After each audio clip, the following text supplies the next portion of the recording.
హైదరాబాద్లో real estate market నేల చూపుల్ని చూస్తోంది. కాకపోతే వారికి తగ్గ బడ్జెట్లో ఇల్లు దొరకడం లేదు. ఎందుకంటే అధిక శాతం బిల్డర్లు ప్రీమియం ఇళ్ల నిర్మాణం మీదే గత కొంతకాలం నుంచి ఫోకస్ పెట్టడమే ఇందుకు ప్రధాన కారణం. ఫలితంగా హైదరాబాద్లో ప్రాపర్టీ రిజిస్ట్రేషన్లు తగ్గాయి. గతేడాది జనవరితో పోలిస్తే ఈ ఏడాది జనవరిలో జరిగిన రిజిస్ట్రేషన్లలో 14% తగ్గుదల నమోదైంది. గతేడాది జనవరిలో 5,465 రిజిస్ట్రేషన్లు జరగ్గా గత నెలలో ఇది 4,686కు తగ్గాయి.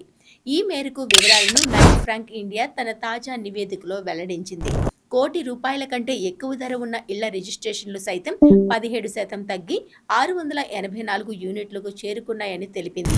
మొత్తం మీద ఈ ఏడాది జనవరిలో 2,917 కోట్లకు పైగా విలువైన ప్రాపర్టీలు రిజిస్ట్రేషన్లు అయినట్టు పేర్కొంది. గత సంవత్సరం జనవరిలో నమోదైన 3,463 కోట్ల విలువైన రిజిస్ట్రేషన్లతో పోలిస్తే 16% తగ్గుదల నమోదైంది. ఈ ఏడాది జనవరిలో హైదరాబాద్లోని రెసిడెన్షియల్ రిజిస్ట్రేషన్లు 14% మేర తగ్గాయి. కోటి కంటే ఎక్కువ ధర కలిగిన ఇళ్ల రిజిస్ట్రేషన్లో 17% తగ్గుదల దీనికి ప్రధాన కారణం.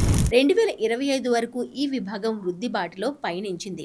మొత్తం వాల్యూమ్లో సాధారణీకరణ ఉన్నప్పటికీ ఈ విభాగం మొత్తం లావాదేవీల విలువలో 44% కలిగి ఉంది.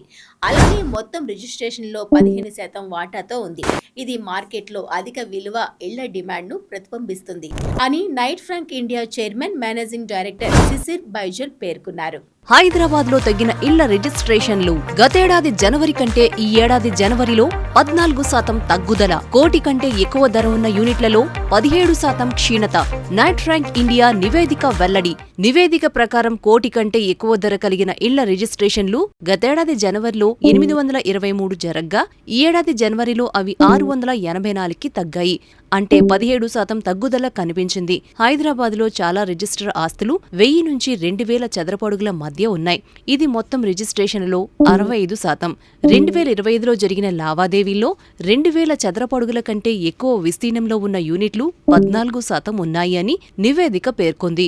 హైదరాబాద్లో సాధారణంగా అధిక విలువ కలిగిన నివాస ఒప్పందాలు నమోదయ్యే రంగారెడ్డి జిల్లాలో రిజిస్ట్రేషన్లు సంవత్సరానికి 27% తగ్గాయని, ఇది మొత్తం క్షీణతకు గణనీయంగా దోహదపడిందని నైట్ ఫ్రాంక్ ఇండియా తెలిపింది. మొత్తం రిజిస్ట్రేషన్లో దాని వాటా జనవరి 2025లో 41% నుంచి జనవరి 2026లో 34%కి పడిపోయింది. గచ్చిబౌలి, కొండాపూర్ వంటి మైక్రో మార్కెట్లు ప్రీమియం అపార్ట్మెంట్స్ కు మద్దతుగా నిలుస్తున్నాయి. మేడ్చల్, మల్కాజిగిరి 46%తో అత్యధిక రిజిస్ట్రేషన్లను కలిగి ఉండగా రంగారెడ్డి 34%తో ఉంది. మొత్తం రిజిస్ట్రేషన్లో హైదరాబాద్ జిల్లా 19% వాటాను కలిగి ఉండగా మిగిలిన 1% వాటాను సంగారెడ్డి జిల్లా నమోదు చేసింది. ధరల విషయానికి వస్తే రెసిడెన్షియల్ ప్రాపర్టీల సగటు ధర జనవరి 2026లో సంవత్సరానికి 1% పెరిగింది. రంగారెడ్డి 8% నమోదైంది. జనవరి 2026లో జరిగిన మొదటి 5 ఒప్పందాలలో 6 కోట్ల కంటే ఎక్కువ విలువైన ప్రాపర్టీలు ఉన్నాయి. వీటిలో 4 లావాదేవీలు రంగారెడ్డిలో నమోదయ్యాయి. ఒకటి హైదరాబాద్లో జరిగిందని నివేదిక తెలిపింది.